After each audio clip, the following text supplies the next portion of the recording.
make this moment more special, we have our guest, Mikkelesem. He is the general manager of Pari Profile, and he has been working in Nepal as a development planner, as a development activist. Let me welcome him. So, welcome to Himalaya Television, welcome to Nepal, welcome to our studio. Thank you very much. How are you? I am very fine. Okay. What are you doing these days? I'm in Nepal. Yes. You are in Nepal. What are you doing in Nepal? Yes. I am just this time, I've been here many times, so this time I'm here to look at the project we have here. Okay, this is your 12th visit to Nepal. Yeah. How do you find Nepali people and the country? I find Nepali people very, very interesting and very charming. And I compare it to Danish people because Nepali people have the same kind of humor that Danish people have.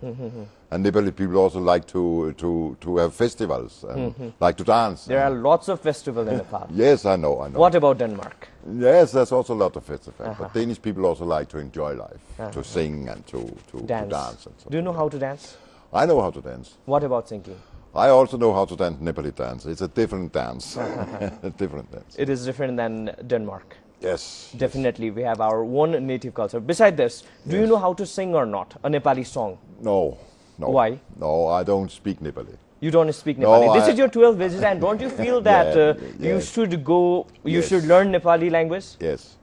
But I also think another thing. I think that Nepali people should learn Danish language. Definitely.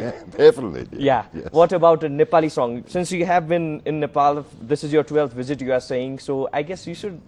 I have heard a lot of Nepali songs. But you don't know how to sing? No, I understand a little bit Nepali, but I don't speak Nepali. You are a general manager of Pari. Yes. First of all, tell us what is this Pari means. Pari is some profiles of human being, you know, to find out what kind of people are there. And it's been used for human resource, for working together, for communication, for you know, to find the best team to work together, and also for recruitment. And we sell it in Denmark and in Scandinavia and also in England. We have also Pari UK. So that's Pari. Okay. But you know, it's not that we do in Nepal. Okay. So what in Nepal, what are you doing these days? It was like this. I come to Nepal the first time in 1995. 1995? And, yes. Okay. And I was just traveling around in India and travel around with a bag. And then I come to Nepal and walk in the mountain and trekking and whatever you do as a tourist. But then I met Rohan and a lot of friends. And I think Nepali people is special. So we enjoy it. So the year after, my brother Rohan was coming to Denmark, and then I come to Nepal again, and that on. And then we find out, because I walk in the mountain and saw there was a lot of small kids that have 2.5 hours going to school and 2.5 hours back from school. So that means that they never come to school. So I think that how can we do that? So small children. We then build a school out in the mountains. So they have the school in the small village. During that time, during that era? Yes. Okay. We opened the first school in 1998. 98, okay. And the first thing was that we put a new road up to the village, and then we put some water in, and then we put a school. Can we say that this particular moment in 1998 made you to work for Nepal? Yeah. The incidents which you said. Yeah. But you know, it don't feel like that. It feels like that just I get home from Nepal and see this, and then I have a lot of good friends, and then I make this project. It's a private project. So what kind of project is that? That was that we built this school. Gaon. Okay. Nepal. Okay. That's the name of it. So that is the name of the project. Yes. And then we, you know, I think that people want to help each other in this earth also, and a lot of Danish people want also to give to other people, but they have to know what they give to. So that means that we make this a project so they pay to this village, and then we make another village and other people pay to this village. So once in a year we send them such a thing, a film or pictures from the village, so they can see the development of the village. And today we see there is a very good results of it because it's a success.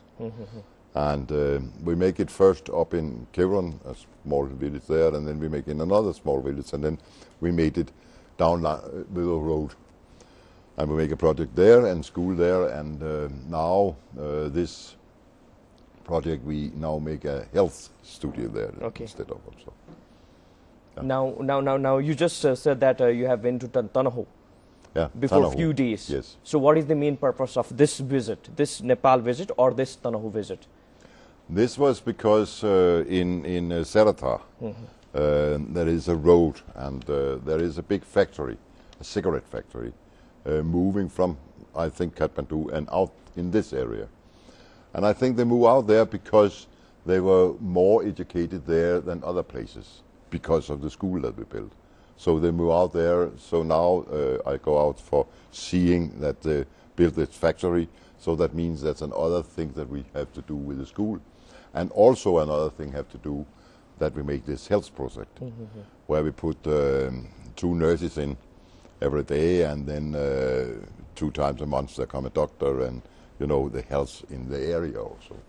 So that is also to help. Okay. So from 1995, since 1995 you have been working in Nepal. From 1998 you have been working in Nepal. What kind of changes do you feel? What kind of changes do you saw in the development discourse? Naturally, I see a lot of changes. What kind of? Yes, a lot of. I can show you one. Yeah. It's okay, mobile. Yeah. Definitely that yeah, is. Definitely. The first time I come to Nepal, the first time also my brother Rohan was coming to Denmark. I have a mobile phone, and he was just taking it and looking where is the cable, and now everybody has. Everybody, even in the villages, in the remote area of Nepal, there is the signal of mobile.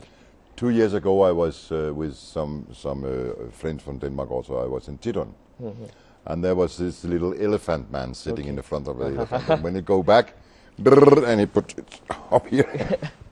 So I think, okay, the world is different. But I also see that some things happen here. There is more traffic. There is more blue light. There is also, I see that Nepali people have changed their clothes. A lot of people have different clothes, Western clothes on. Western clothes. Yes, today. A lot of girls have Western clothes on. Do you feel happy when you see the Nepali people changing their dressing pattern or their living style? Do you feel happy? This is life. This is the world. So I don't know if I've naturally I can see that I can say that there was a lot of things in 1995 that was different and very charming, but naturally I'm very happy because Nepali race, there's something's happening here. Naturally, it's also Kathmandu because Kathmandu is now a very, very big city comparing to 1995. But I can see there is a problem, as I see it in Nepal, a very big problem, and that is that a lot of young people from the countryside, from a small village in the mountain, is moving to Kathmandu or moving to Pokhara, moving to the big city, or get a job abroad. So that means that all the young people is taken from the villages. That means that they produce the food. So who in 25 years is producing food in the village? So Nepal, as the country, have to import food. Why this problem in Nepal? What do you see? What is your opinion on this? I think it's a bad thing because I see that what's happened in India. And in India they have, I think it's 12, 15 years ago, they make a project to find out how can we make it attractive to young people staying in the mountains, staying in the countryside, so they produce food. But they haven't done that in Nepal. I think that we try to find a way to have young people staying in Nepal, in the countryside. But what is attractive for a young guy in the mountains? Nothing. So naturally they have to have internet, they have to have better schools, they have to have a lot of other things. Money. They have to earn money. Naturally earn money, yes. And therefore also we have to maybe think a little bit different in Nepal that they have done other places in the world. So how can we control this? How can we make people to stay in Nepal? To stay out in the countryside. In the countryside, in Nepal. I don't have a clear answer of that. But I think that Because you have been working in this development field yes, since last so many years. Yes, yes. But I think that one of the things is that you know, today everybody I meet in Nepal, in Kathmandu, have a village, come from a village. So I think that they should be more proud of the village. Meaning, how can we do that? We try to put up in Kevron, the first school we built. We tried to do two things. One thing was that, you know, in the Western world, when you leave the school, you have a hood. Yeah. Yes. But here, when you started the school, the small kids, then we give them a hood. So my mother was nickeling hood. So I think today we have given, I don't know how many students, but every time they start in the school, they get a hood. That's one thing. The other thing is that we want them to make a picture of the class and put it up the wall. So they say, why? Because now we can see when we start in 1998 and the school now, so those who started in third class then is parents today. So they can walk over to the school with the small kids and say, here, you see mom and dad there. So maybe that's just thinking another thing, but then maybe they are proud of the school in the village. So maybe that's one of the small things we can do, so keep them there. So are you happy with all these deeds? Yes, I'm very happy to see things. Do you think that you have achieved something? Yes, yes, definitely. What kind of? I think some globally, you know, a lot of people is, we saw it when this tsunami was there. A lot of people gave money to the things in the tsunami. And I also think that a lot of people want to help other people in the world. But they want also to say that if I give something, then I want to see that it will use the right way. And it helps. And naturally, there is a lot of countries where you have this commission system. That means you pay commission everywhere, here and there, and whatever. Somebody call it corruption, but let's say it's commission. Yeah. And naturally, if you pay there, then people in the Western world don't want to pay there, because they don't want to pay to one man who is getting better rich. They want to pay so you can see the development in the country. Besides this, since 1995, you have been working in Nepal, and 1996 to 2006, it is known as the most critical time in the Nepalese history due to this Maoist insurgency and all. Yeah. How difficult was the time in the development discourse? No, it was very difficult because you know, also in our small project, somebody was coming with a pistol to say, we want money when you have this project. So you too face such kind of problems? The only thing I can do was to say, okay, then we drop it.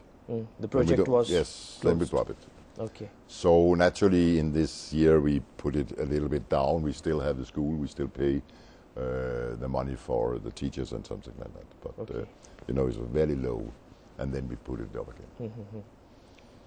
But now you have a wonderful time in Nepal. Yes, now I think it's very good. Naturally, there's a lot of problems that we can try to do something about in Nepal. One of the problems I see, especially in Kathmandu, is that they have no electricity, and that is a problem. The current problem. The major problem. Yes, that is a problem for each citizen. Yes, definitely. Yes, that is the problem. Yes, so you know, I come from Denmark, and Denmark is, I think, the world's best development country for windmills. So now we try to find out if it's possible to put windmills in Nepal. Nepal as well. So you are working on that as well. Yes. Okay. Because we have the greatest company in the world, is Shrestha from Denmark, and then we find out, is it possible to have wind enough in Nepal so we can put windmills up. so you can have so you can have electricity. Okay. Besides this, what else? Besides this, then we have this now health thing in Srestha, and maybe we also want to build a school in another city. So we have these two kind of projects. One is a school, because we think that a country develop when children is educating. So today also I was in this school here, Southwestern College, and I teach there. Okay. It was very funny to teach there. So I teach young people there. Okay. Also to see what's happened, where are we, and so that could also be a thing in the future. Okay.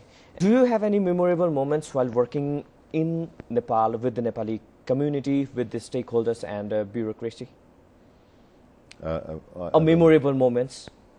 Yes, there's a lot of memory moments. Can you please share one or two? Yes, you know, people are very kind. So, if I should tell one funny story, it was out in the countryside, out in Kevron. It's far out in the mountain, and then there was Nepali song and Nepali dance, and they sung and the dance and whatever. And then I remember a Danish song, so I put them up and have a Danish song that was something like, you know, some and something like that, a song for the group, and everybody was singing, and it was in the middle of the mountains, and it was quiet and no light. So I think to myself, if there was coming a Dane go in the area and hear a Danish song in Nepal area, that was a fun. Okay, one Danish song.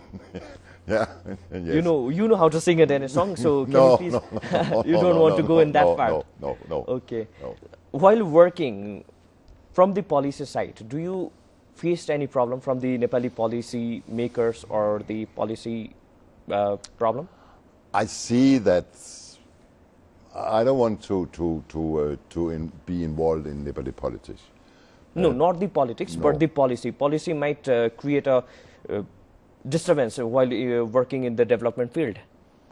Yes, but because you have to go through with the policy, isn't it? So, have you faced any kind of policy which is which is against the development project and all?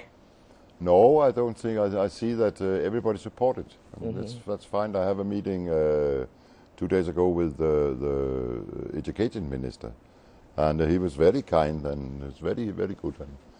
And in 2008, you know, there was this COP for all over the world, and it was in Copenhagen. And naturally, there was a lot of people from Nepal and also the Prime Minister.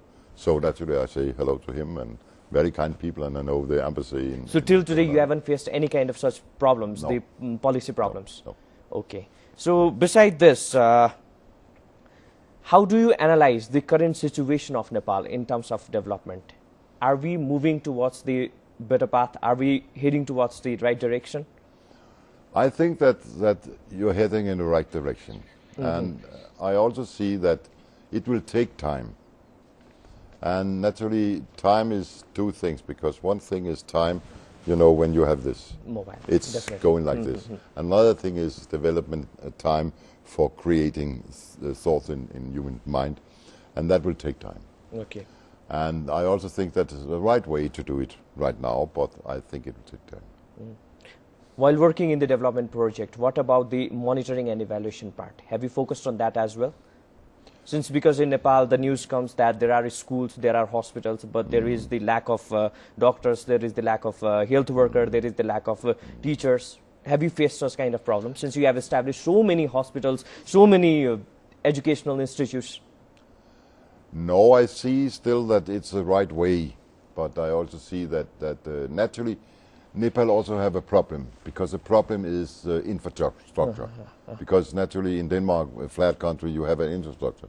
You don't have that in Nepal, so you have to move to the mountain and whatever. So it's a very difficult thing. So naturally it takes time. Okay. I also see now they built some roads in 1997, I think it was. I was trekking around Annapurna.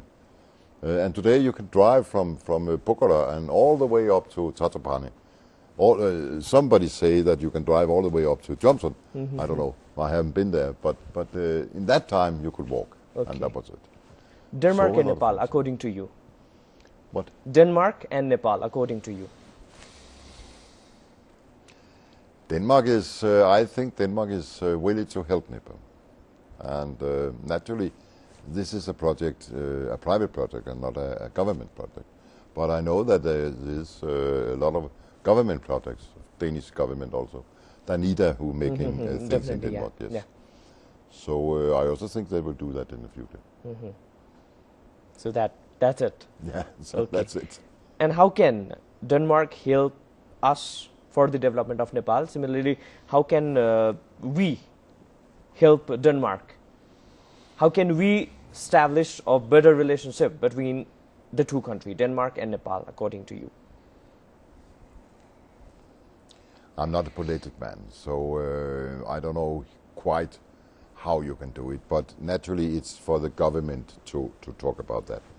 But I think that one thing is that private projects in Nepal from Denmark is a very good thing, because it helps, and because we help Nepal to development, and that's what I think is the best thing. At last, Yeah. it's time to wrap up our show. Do you have anything to share with us? The only thing I have there, I think it's a wonderful country. Yeah. I think you are wonderful people. Yes, and I hopefully think also that you appreciate that we do something here. That's what I want to say. It was really very good talking with you. Thank you you. so much for coming to our show, Thank to you. our country, and helping us. Thank you. Thank you very much. The audience, thank you to you as well for supporting us, for watching us.